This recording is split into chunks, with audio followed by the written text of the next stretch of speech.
Welcome to writingalong.com. Today's episode is all about getting rejected by 50 publishing houses.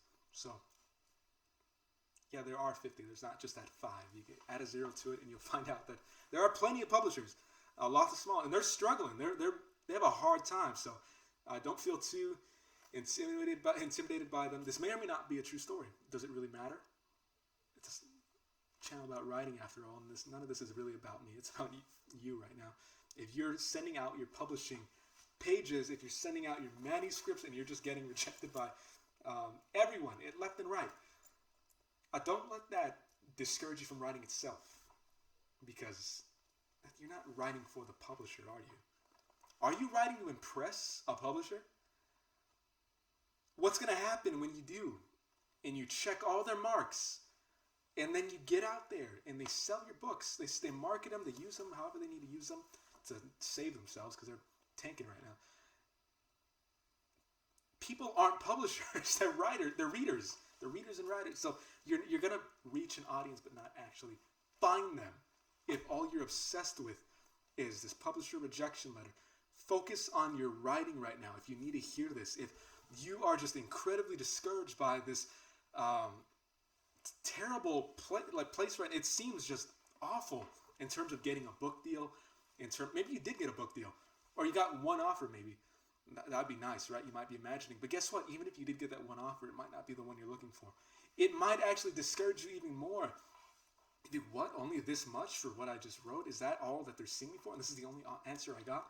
If you have no answers from any publishers right now, take that as a luxury too. That's also something you can really appreciate and just kind of embrace right now.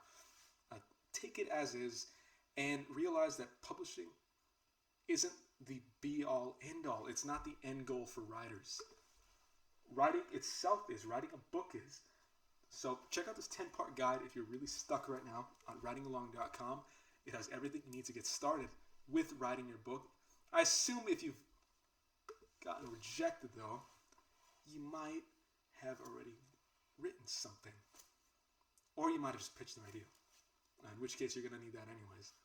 But let's tell a little story, all right, about someone who wrote a book and there was a lot to it, and it happened. And again, somebody, anonymous person, and they sent out their book. 50 publishing places, and more actually. It's actually embarrassing to admit more. Now I want you to picture what that's like. Cool, I got my manuscript, I'm excited, I'm proud of it. I have a few doubts, but wow, this is so exciting. Okay, time to send out an email. Okay, blah, blah. Okay, literary agents. Wow, nice. Okay, I got some editing done. I am ready to get this published. Here is my money. Go pitch it. No responses. Even getting a literary agent is difficult enough. Silence. Well, maybe after some time, let me check my inbox. Not even an email back? I guess ignoring is a rejection, right? Are they really getting that many manuscripts sent in? I don't think so. I mean, writing isn't that popular. Nothing. Let me check my mailbox. I got a letter. Personally delivered to my doorstep. Let's open it up. You have been rejected. That doesn't say that, but it may as well, right? Thank you for your consideration of our publishing house. We're sorry to inform you. What's the point of even reading it, right? That is not a good feeling. Put yourself in the shoes, really. What does that feel like? What are you thinking? What are you imagining? What are you expecting about the future of your writing life? It feels like it just ended right there. Like you have nowhere to go now. What's the point of sending out even more manuscripts? What's the point of sending you? Should I write another book? Do I have to? I dedicated a lot of myself to this. Do I have to bribe a publishing company? Is that the only way to do it? What don't I have as a writer that I need to get on here, to break into the scene? Realize right now, especially if you need to hear this, it's not your fault. It's not a sign of bad writing. It's not a sign that your manuscript isn't up to par. It's just not what the publisher's looking for in that moment. And I'm telling you, a lot of publishers are trying to save themselves. They're trying to appeal to whatever they need to. They're kind of breaking a lot of their own moral codes in terms of what they're traditionally aiming for producing and getting out into the world. In the past few decades, they've really, really had to stretch themselves to accommodate a market that isn't really seeing them as relevant anymore. So they have to force themselves to be relevant. And if your writing doesn't match up to what they're looking for, it's not your fault. You might find an individual publisher that, like, they like what you did and they're like, okay, let's do this. But if you didn't, doesn't mean you didn't try hard enough. Yeah, I mean, this anonymous person tried really, really hard and nothing happened. And that anonymous person could have just kept on sending them out, just brute forcing it. But that person also realized, what's the point? Not what's the point of writing, though. What's the point of sending them out like that if it's just going to keep happening? If I'm not going to reach where I want to reach. This isn't a story about just keep sending and they'll listen. Eventually you'll get that one. That might have been true before, but I think that's even less true now. Every day I think it's becoming, it's less and less relevant advice. You might do that right now. You can do that today. The day I upload this video, maybe you'll hear back from one person. But I truly believe if there's a publisher that wants to publish what you have to say, they might even reach out to you because they're just what they're looking for. You're what they're looking for.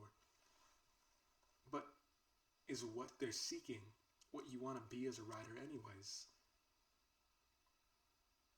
I mean, I found a ton of, all these publishers, they would look, I Googled some, I looked some up before making this, not today, but I mean in the past, and what are they putting out there? Lots of self-help stuff, lots of trendy topics and stuff like that.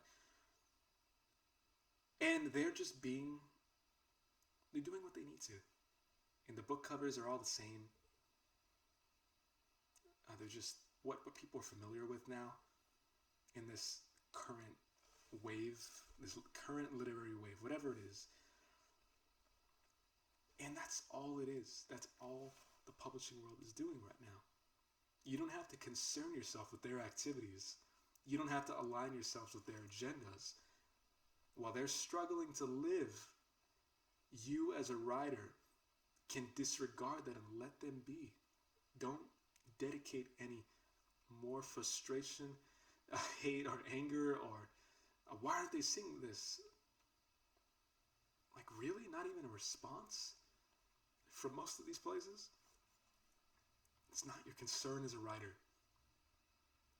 Your concern as a writer is to write what you were born to write, is to convey the ideas, the thoughts, the stories in your head, stories around you that are just begging to be told. It's writing those down, getting them out there. You don't need the publisher to do that anymore.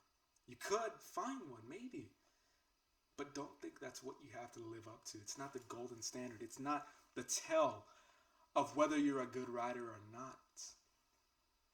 Some of the best literary works were not exactly favored in their time. Most of them, actually, were not what was going to sell. They were going to fly off shelves. This isn't a feel-good story about, well, you know, this happened to this writer, so you just have to hold on to that as well. It's a little more, it's not more than that, it's just moving past that. It's a little beyond that. It's disregarding that concept entirely, and it's more seeing as what you're writing may not be timely. And being untimely is not bad at all. It's not a sign of your writing's quality or anything like that. If you write a book and it's what the world wants right now, you're probably going to get a book deal. It's simple as that. But if what you're writing isn't what the world is actively seeking, but it's what you have to say, please internalize that part. It's still what you have to say. You don't have to fit your writing to this template. The second you do that, the instant you do that, you lose yourself. You lose every bit of yourself as a writer. You've lost your soul. You've lost your identity. You've forced it into this cookie cutter that maybe maybe someone is the cookie cutter already. You're not going to judge them. You don't get, that's them.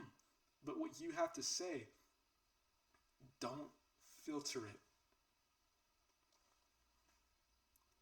Every writer I've ever admired, I don't know about you, but they were unique, not because they were just trying to be, but because they didn't edit who they were and who they were trying to convey themselves as.